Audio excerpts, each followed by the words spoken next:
দেখে বেশ গণ্যমান্য ব্যক্তি বলেই মনে হলো ওদের। হরিপদ তখন বলল, আপনি কি মহিন্দরে থাকেন?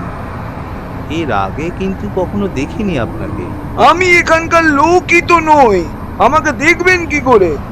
আমি থাকি চুচুড়াতে, একজন মরণাপন্ন রোগীর কল পেয়ে তাকে দেখতে যাচ্ছি। ও, আপনি তাহলে ডাক্তারবাবু। মহিন্দরে কাদের বাড়ি যাচ্ছেন? এইবার ডাক্তারবাবু একটু বিরক্ত হয়ে বললেন, অত কৈফিয়ত আপনাকে দিতে পারবো না মশাই। যেমন বসে আছেন তেমনই চুপচাপ বসে থাকুন। এর উপরে আর কথা চলে না। হরিপদ চুপ করে গেল। গাড়ি তখন ঝড়ের গতিতে ছুটছে, এতটাই বেশি গতিতে যেন মনে হচ্ছে এখনই বুঝি ছিটকে পড়ে যাবে রাস্তায়।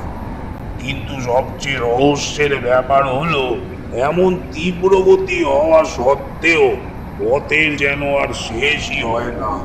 মাঝে মাঝে মনে হচ্ছে যে পথ একবার পার হয়ে এসছে, আবার যেন সেই পথেই ছুটছে গাড়িটা।